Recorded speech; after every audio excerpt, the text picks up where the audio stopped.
meron tayong mga narinig na pahayag mismo, kung hindi ako nagkakamali, kay Rodante Marcoleta, siya yata yung nagsasabi, no? Siya yata yung nagsasabi na hindi nga po yata natin alam kung ano ang coordinates, etc., ng West Philippine Sea. Sino po nakakaalala at nakapanood na nun? No? Rodante Marcoleta, si Boy aka Boy 2K. Nabanggit niya na hindi po nga yata natin alam kung saan ang coordinates o kung saan mismo yung lugar ng West Philippine Sea o ng mga isla na yan. Diba? Baka mali lang ako, baka na-overheard ko lang ho. Kasi nakita ko talaga yon. Ngayon ho, mga kababayan, eto si Commodore J. Tariela. Ipapaliwanag ho, mga bossing. No? Ipapaliwanag ho, mga kababayan, kung nasaan mismo at kung saang lugar mismo yung West Philippine Sea. Para naman po, hindi tayo nalilinlang at para naman po, hindi tayo naloloko ng mga kapwa natin Pilipino. No? Para kapag tinanong tayo kung nasaan, alam natin. Si Commodore J. Tariela, ang tagapagsalita ng Philippine Coast Guard pagdating sa usapin ng West Philippine Sea. Ayan. Kayo ho, no? Tungkol na sa nalalamang usaping West Philippine Sea, mga bossing. Tungkol po sa usaping West Philippine Sea, sino po ang mas papanigan nyo at mas tingin ninyo na alam ang ginagawa? Commodore J. Tariela o yung lagi niyang nakakasagutan na si Robin Padilla? Ano na nangyari sa Pinoy? Katawa-tawa tayo pag si Binoy ang naging presidente natin. Sino ho ang mas pipiliin nyo na paniwalaan? Commodore J. Tariela o si Robin Padilla pagdating po sa usaping West Philippine Sea? Chi, ikaw bumoto ka dyan.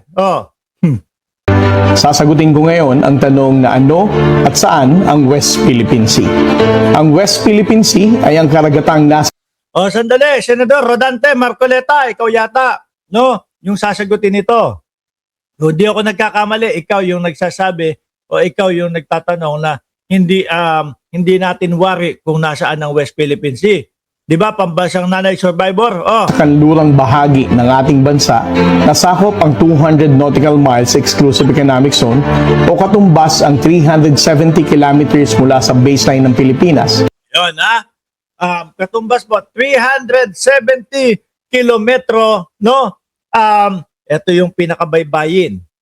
Ito yung baybayin, no? O yung pinaka-baseline ng Pilipinas. Tapos 370 kilometers pa. Okay? Kasi kawawa na nga tayo. Tapos, ang kinakampihan pa ng mga ibang senador natin, yung kalaban natin.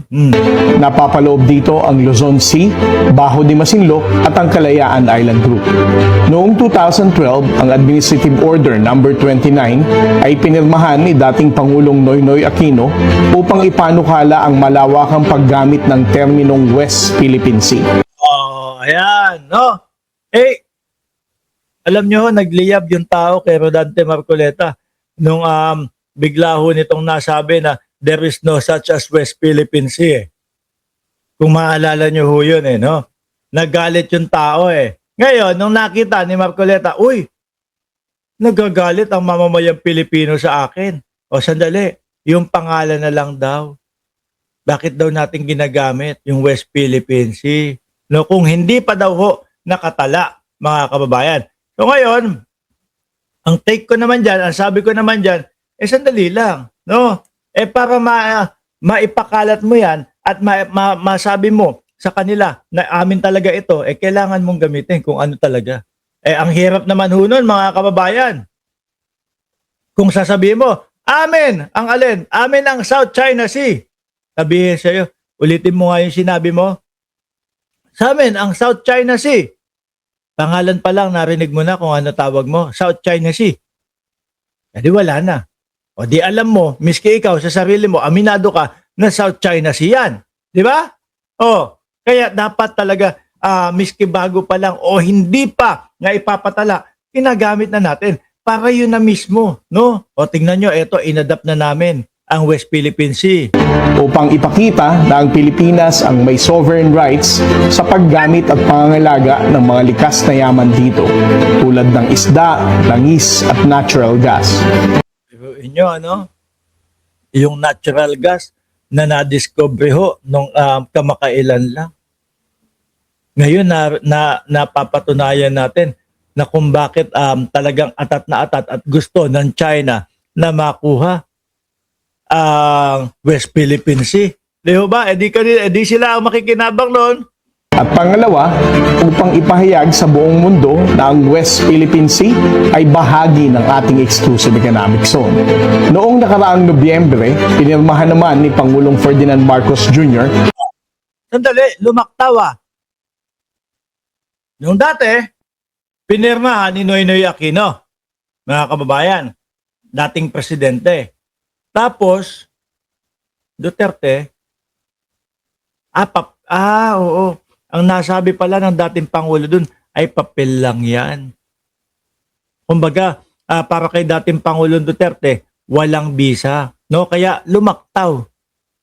Papunta kay Pangulong Bongbong. Okay, gets ko na. No? Ang panukala ng 19th Congress upang maisabatas ang Republic Act 12064 o mas kilala sa tawag na Philippine Maritime Zones Act.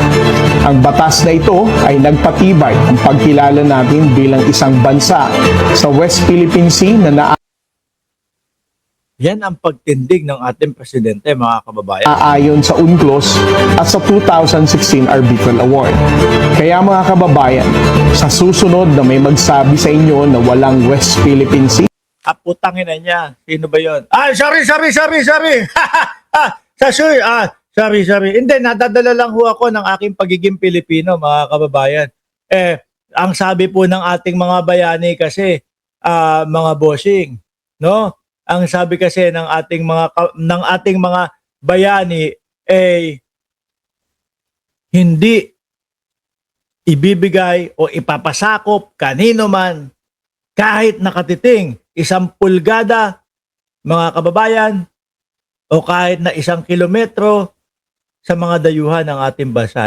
Kaya sabi ko, kung sakali man, sabi ni Commodore J. Tariela, mga bossing, na kung sakali man may magsabi sa inyo na hindi sa atin ng West Philippine Sea, kung sino man yung magsasabi ulit nun, mga kababayan, kaya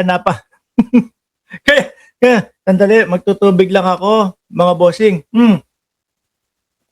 Magtubig lang ako, ha. Baka atakihin tayo dito, mga bossing, agad ninyo itong tutulan at ang sabihin, Mura na nga ho. hindi lang ho tutol. Hindi nakapagpigil ho yung Mark Ramos. Medyo napamura ho, sir. Pasensya na, ha. ang West Philippine Sea ay hindi katang-isip lamang. Ito ay atin at ito ay Ako, mukhang talagang may tinutumbok dito, No? Mukhang talagang may tinutumbok dito, Kasi yung dati, katang-isip. Sino ba may sabi nung katang-isip dati? Tapos ngayon naman, hindi naman alam kung saan ang coordinates. Kaya ayan, si Commodore J. Tariela. Ipinaliwanag na ho lahat, mga kababayan. mananatiling atin hanggat nag-aalab ang diwa ng ating minamahal na bansang Pilipinas. Yan, mga kababayan. Mga boss. Eto na nga. Sabi ko sa inyo, di ba? Etong January ho, medyo hirap tayo makapag-vlog dahil po may inaasikaso tayo. Sa ngayon, hanggang dito muna. Pero pagdating po, pagsapit ng Pebrero 1 ho, mga kababayan, pagsapit ng Pebrero 1 po, mga bossing, back to normal na tayo. 1.5 oras na tayo naka-vlog ho, mga kababayan. Kasi ilang araw na lang. 3 araw na lang ho, bubuksan na yung panibagong gym, mga bossing. Medyo malaki lang yung ginagawa natin. Okay? So maraming salamat and God bless muna sa ating lahat, mga boss.